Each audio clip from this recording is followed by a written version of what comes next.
السلام علیکم ورحمۃ اللہ وبرکاتہ۔ آج کل ہمارے ہاں بھینس کی قربانی کے متعلق بڑی خاص انداز سے ایک مہم چلائی جا رہی ہے، اور لغت کے حوالے سے اس کا جواز بھی کشید کیا جا رہا ہے۔ حالانکہ قرآن قربانی کے متعلق اللہ تعالیٰ کا ارشاد ہے کہ ہم نے ہر امت کے لیے قربانی کے طریقے مقرر فرمائے ہیں تاکہ وہ ان مویشی قسم کے چوپایوں پر اللہ کا نام ذکر کریں جو اللہ نے انہیں دے رکھے ہیں۔ اس قسم کی وضاحت سورہ حج کی آیت نمبر 28 میں بھی ہے، اور دوسرے مقام پر قرآن کریم نے صراحت کی ہے کہ چوپایوں کے نر مادہ 8 جوڑے ہیں۔ چنانچہ ارشاد باری تعالیٰ ہے، کل 8 جوڑے یعنی اقسام ہیں، بھیڑ میں سے 2، بکری میں سے 2، اونٹوں میں سے 2 اور گایوں میں سے 2۔ ہمارے رجحان کے مطابق گائے، اونٹ، بھیڑ اور بکری کی قربانی کرنا چاہیے۔ بھینس کی قربانی سے اجتناب ہی بہتر ہے۔ اس کے علاوہ رسول اللہ صلی اللہ علیہ وسلم سے بھینس کی قربانی کرنا ثابت نہیں ہے، نہ ہی کسی صحابی سے اس کا جواز ملتا ہے۔ جو حضرات بھینس کی قربانی کو جائز خیال کرتے ہیں وہ درج ذیل 3 دلائل پیش کرتے ہیں۔ نمبر 1، بھینس گائے کی ہی ایک بڑی قسم ہے۔ نمبر 2، مسئلہ زکوٰۃ میں بھینس کو گائے کے نصاب میں شامل کیا گیا ہے۔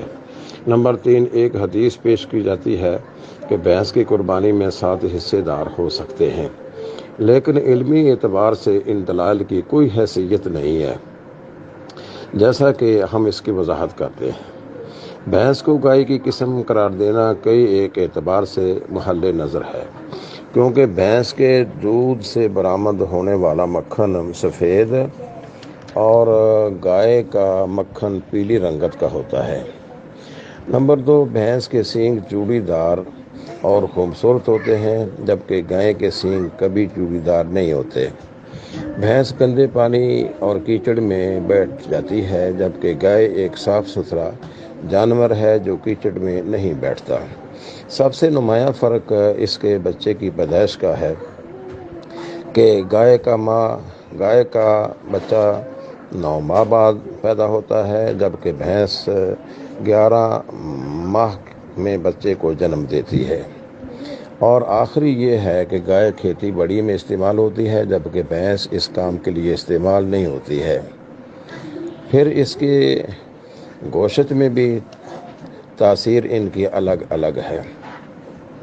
تو درج بالا وجوہات کی بنا پر بھینس کو گائے کی قسم قرار دینا سینہ زوری ہے۔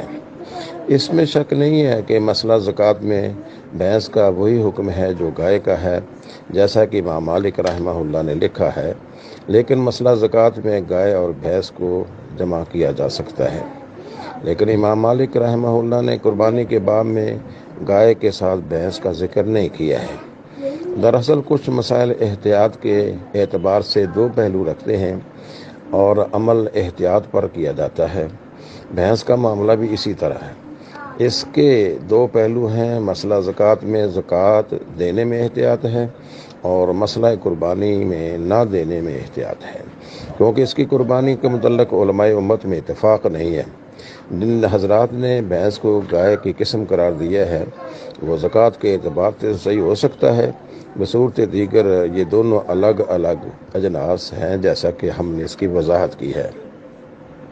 اس سلسلے میں مسند الفردوس کے حوالہ سے جو حدیث پیش کی جاتی ہے کہ بھینس کی قربانی میں 7 حصے دار ہو سکتے ہیں، اس کی سند کا کوئی اتا پتہ نہیں ہے۔ ہمارے نزدیک جس حدیث کی کوئی سند نہ ہو وہ مجہول اور ناقابل اعتبار ہے۔ جب تک حدیث کے راویوں کی عدالت و ثقافت معلوم نہ ہو اسے بطور دلیل پیش نہیں کیا جا سکتا۔ بہرحال جن اہل علم کو مذکورہ بالا دلائل پر اطمینان ہے، اگر وہ بھینس کی قربانی کے قائل و فاعل ہیں تو یہ ان کی ذمہ داری ہے۔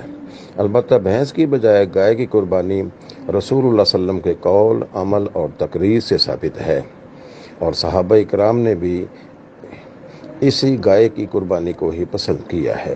لہذا سنت کے مطابق اونٹ، گائے، بھیڑ اور بکری کو بطور قربانی ذبح کیا جائے، بھینس کی قربانی سے گریز ہی کرنا چاہیے۔ السلام علیکم ورحمۃ اللہ وبرکاتہ.